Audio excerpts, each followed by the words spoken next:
जय हिंद बच्चों। लास्ट हमने पार्ट में देखा था कि किस तरीके से फ्रांस में आउटब्रेक ऑफ रेवोल्यूशन हुआ, वहाँ किस तरीके से चेंजेस आए। एस्टेट जर्नल की मीटिंग जब वहाँ पर हुई तो किस तरीके से 3 एस्टेट्स ने वहाँ चेंज लाने के प्रपोज़ल रखा और किस तरीके से वहाँ पर जो 3rd एस्टेट था उसने एक नई अपील करी कि 1 वोट 1 पर्सन होना चाहिए। और इस तरीके से जब वो राजा ने उनकी बात को नहीं माना तो वहाँ पर उन्होंने बायकॉट करके एक नई असेंबली स्टार्ट करी जिसका नाम था नेशनल असेंबली। उस नेशनल असेंबली ने बहुत सारे चेंजेस लाए और किस तरीके से फ्रांस जो मोनार्की से चेंज हुआ कॉन्स्टिट्यूशनल मोनार्की, और बहुत सारे राइट्स ऑफ मैन वहाँ पर इस कॉन्स्टिट्यूशन के थ्रू दिखाए गए।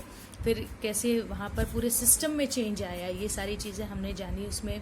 फिर कैसे वहाँ पर क्लब्स फॉर्म हुए जिनमें से एक जैकोबिन क्लब था, वो बहुत फेमस था, जिसके हेड थे रॉबर्सपियरे, जो मैक्सिमिलियन रॉबर्सपियरे थे। उन्होंने क्या क्या काम किया हमने ये जाना उसमें। फिर उनका कैसे रेन ऑफ टेरर था कि बहुत स्ट्रिक्टली वो काम करते थे, इसकी वजह से वहाँ पर बहुत ज़्यादा टेरर का माहौल हो गया था। और फाइनली वो भी उन्होंने जो गिलेटिन नाम की एक जो सज़ा रखी थी उससे भी लोग बहुत घबराते थे और अंत में उन्हें भी गिलेटिन कर दिया गया। और फाइनली उनके बाद जैकोबिन गवर्नमेंट के बाद वहाँ पर एक डायरेक्टरी रूल आई।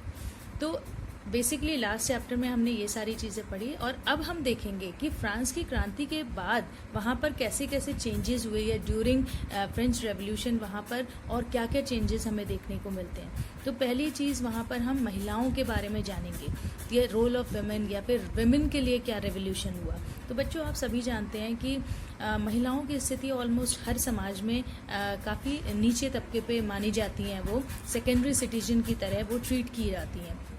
ऐसा ही कुछ फ्रांस में भी था कि जो महिलाएं थी, जो 3rd एस्टेट की महिलाएं थी, वो बहुत सारा काम करती थी डोमेस्टिक वर्कर्स की तरह, और उन्हें भी बहुत सारे अधिकार नहीं थे, बल्कि वो वोट भी नहीं दे सकती थी, पढ़ने भी नहीं जा सकती थी, कोई अपना क्या नाम है जिसे हम बोलते हैं कि अपना कोई बिजनेस नहीं चला सकती थी। तो ड्यूरिंग रेवोल्यूशन जो जैकोबिन गवर्नमेंट आई उन्होंने थोड़ा बहुत चेंजेस लाने की कोशिश करी। वहाँ पर बहुत सारे वहाँ पर उन्होंने चेंजेस ये किए कि स्कूल्स जाने के लिए बच्चों को, लड़कियों को उन्होंने एनकरेज किया। फिर महिलाओं को थोड़ी बहुत जिसे कहते हैं कि उन्हें ऐसी फ्रीडम दी गई कि अब उनकी फोर्सफुली मैरिजेस नहीं होती थी, उन्हें काम करने का अधिकार हो गया, ट्रेनिंग लेने का अधिकार हो गया। तो ये सब काफ़ी चेंजेस आए ड्यूरिंग फ्रेंच रेवोल्यूशन। पर उसके बाद भी उन्हें पॉलिटिकल राइट नहीं मिला था। इसके लिए वहाँ पर कई सारे क्लब्स बनने लगे, जिसमें से एक ओलंपी de Gauges करके एक महिला थी जिन्होंने वुमेन राइट को बहुत ज़्यादा सपोर्ट किया। उन्होंने कहा कि जिस तरीके से उन्हें पैसिव सिटीजन की तरह रखा गया है और वोट देने का अधिकार नहीं मिला है। बच्चों फ्रांस में 1789 में भले ही क्रांति हुई, लेकिन उन्हें कई सालों तक उन महिलाओं को वोट देने का अधिकार नहीं मिला था।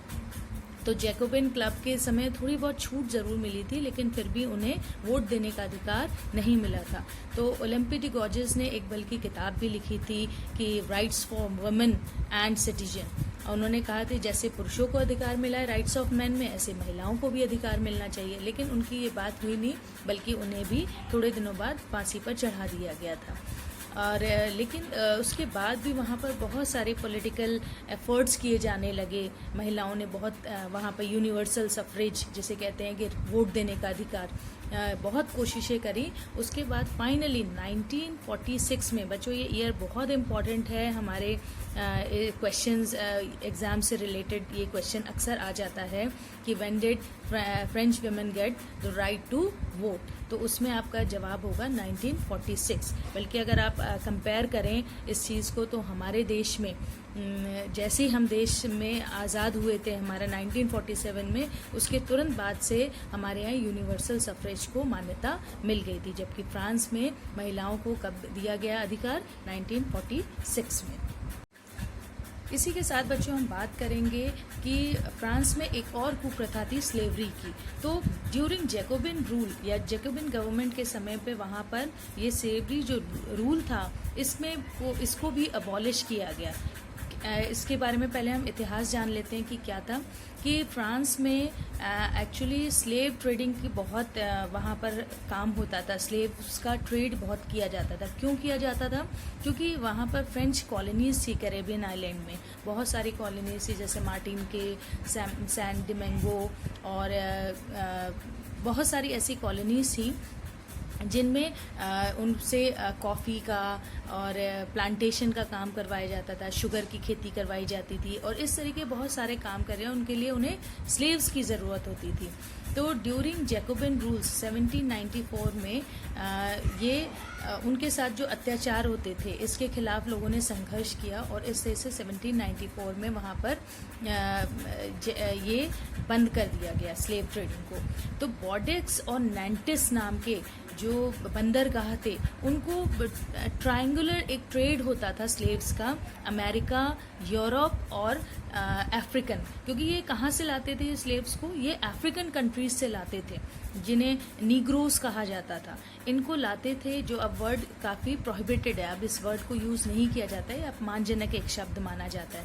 लेकिन ऐसे लोगों को क्या किया जाता था? ट्रेड स्लेव्स की तरह यूज़ किया जाता था। उन्हें बंदरगाहों में बेड़ियों के साथ बांध दिया जाता था और उनसे काम करवाया जाता था। लेकिन 1794 में रॉबेस्पियर के समय में इसको बैन कर दिया गया, लेकिन ये बहुत कम समय के लिए बैन हुआ था।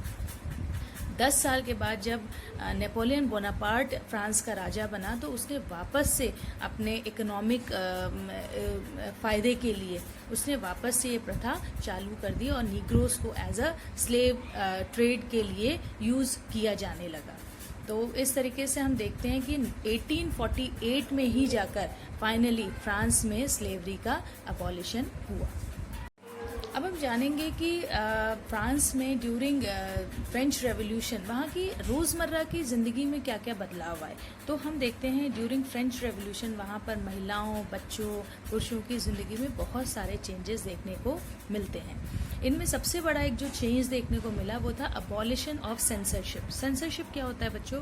कि कोई भी जैसे फ्रीडम ऑफ स्पीच है जो हमें राइट्स ऑफ मैन से मिली थी, तो इसमें क्या होता है कि हमारे जो भी एक्सप्रेशंस होते हैं, फ्रीडम होते हैं, जैसे अखबारों पर, किताबों पर, मीडिया पर, उस समय मीडिया तो नहीं होती थी, पर इन सब चीज़ों पे जब तक सरकार देख नहीं लेती थी तब तक उन्हें छापने की इजाज़त नहीं देती थी। इसे ही सेंसरशिप कहा जाता है। लेकिन after the rights of man और freedom of speech, freedom of expression, तो वहाँ पर सेंसरशिप को हटा लिया गया, जिससे क्या हो गया, गांव-गांव में लोग बाग अपनी बातों को वहाँ बताने लगे, अपने हर कोई फ्री रहा, हर कोई फ्रीडम देख रहा था, हर कोई अपने एक्सप्रेशन किसी भी तरीके से बता सकता था। इस तरह वहाँ पर किताबों की, जर्नल्स की, न्यूज़पेपर्स की बहार आ गई और लोग बहुत ज़्यादा वहाँ पर इन सब चीज़ों से एनलाइटन होने लगे।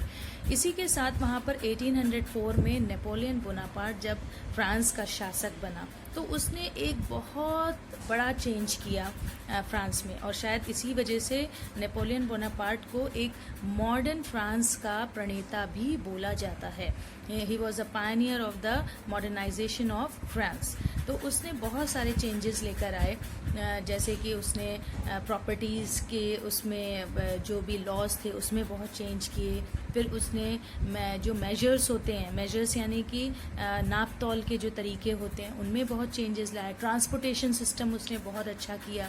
तो इस तरीके से उसको एक तरीके से मॉडर्न फ्रांस का जनक भी कहा जाता है।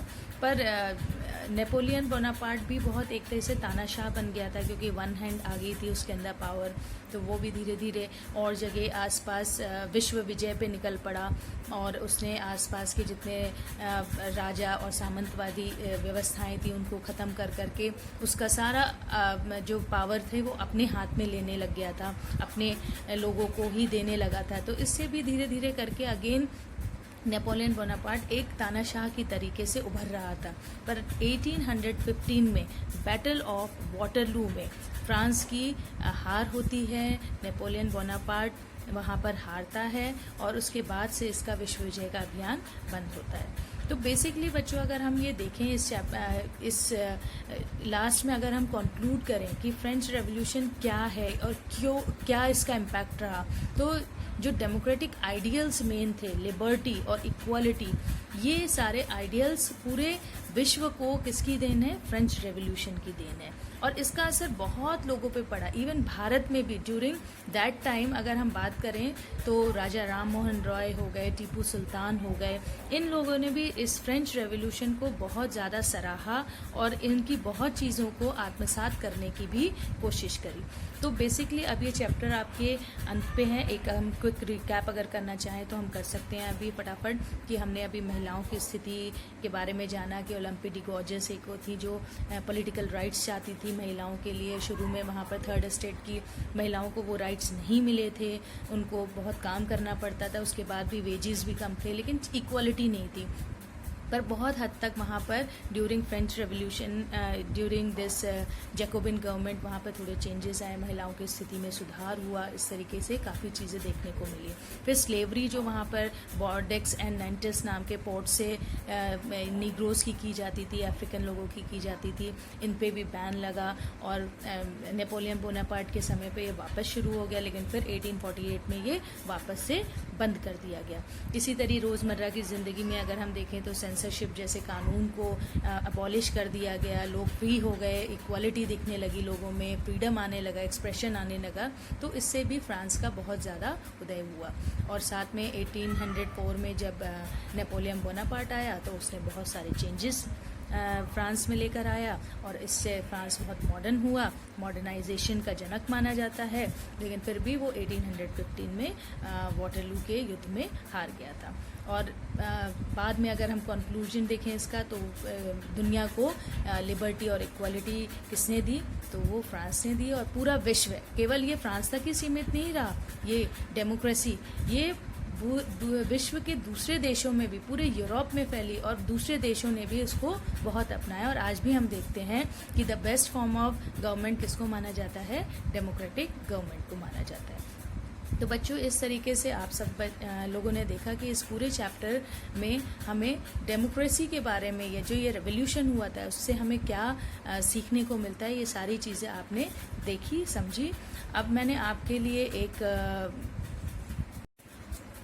तो बच्चों आपके लिए कि होम असाइनमेंट हैं, कुछ क्वेश्चंस हैं तैयार किए गए हैं आप लोगों के लिए। आप लोग इन्हें पढ़िए अच्छे से, इनको देखिए, इनको सॉल्व करने की कोशिश करिए। एग्ज़ाम्स के लिए ये काफ़ी फ़ायदेमंद है और इनको आप ध्यान से पढ़िए। इसमें मैप स्किल भी दे रखी है, लॉन्ग क्वेश्चंस भी हैं, शॉर्ट क्वेश्चंस भी हैं।